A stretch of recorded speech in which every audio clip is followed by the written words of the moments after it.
Você sabia que é possível adquirir um imóvel de veraneio, que é o sonho de muitos brasileiros, por um valor muito mais abaixo que o convencional? Eu sou Isabela e o tema do MVB News de hoje é a multipropriedade imobiliária.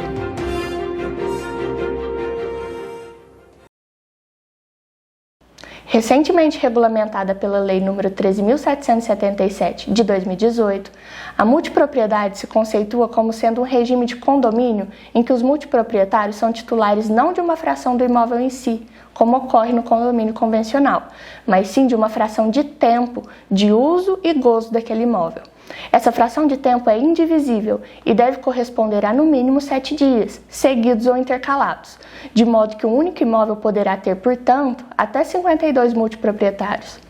Esse período escolhido pode ser fixo e determinado para o mesmo período do ano, para aqueles que desejam usar e gozar do imóvel sempre na mesma época, flutuante, de acordo com a vontade e a necessidade daquele multiproprietário, o que deverá se dar através de uma determinação prévia e periódica e o procedimento específico a ser adotado pelo condomínio, ou então misto, em que combina os outros dois sistemas.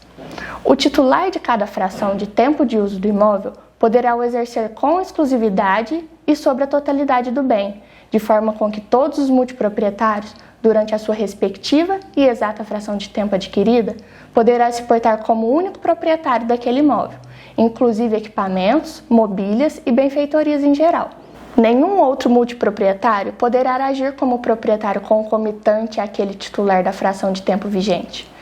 Cada fração de tempo do imóvel poderá ser objeto de alienação, locação, cessão, comodato ou doação, de forma com que o multiproprietário poderá dispor de sua fração de tempo da forma com que bem entender, desde que informadas ao administrador. No entanto, o que facilita esse tipo de transação é que, ao contrário de um condomínio convencional, na multipropriedade não há direito legal de preferência dos demais multiproprietários, excetuada a hipótese de previsão em convenção.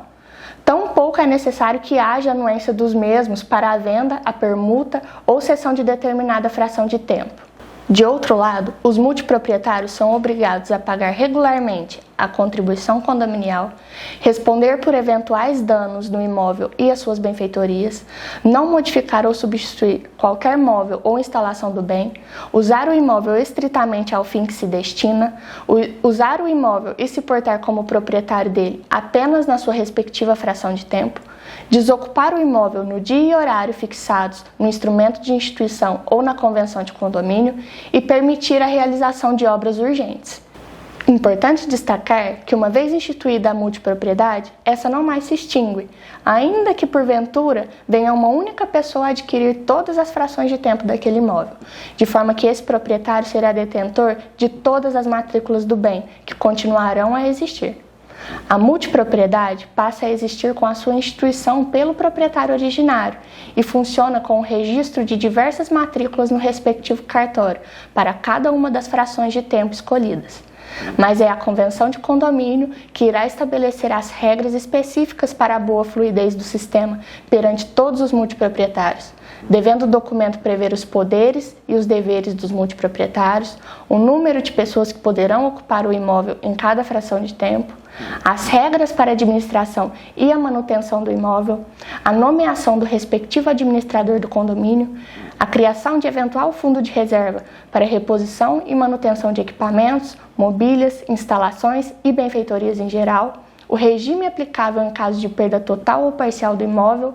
multas em caso de descumprimento das ordens de convenção e eventual limite de quantidade de frações de tempo para uma única pessoa física ou jurídica. Apesar de ser totalmente desinteressante para imóveis residenciais e comerciais, já que nessas ele não pode ter seu tempo de uso fracionado, a multipropriedade é ideal para locais turísticos e casas de veraneio, já que nessa sim, em regra, não há uso do proprietário durante todo o ano, de modo que o fracionamento do direito de uso, em benefício à redução do preço de aquisição, torna a transação interessante para toda e qualquer pessoa.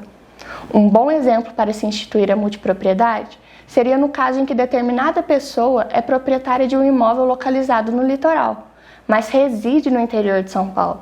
de forma que utiliza o bem apenas em determinados períodos do ano. Esse proprietário poderá instituir a multipropriedade imobiliária e colocar no mercado a negociação das frações de tempo,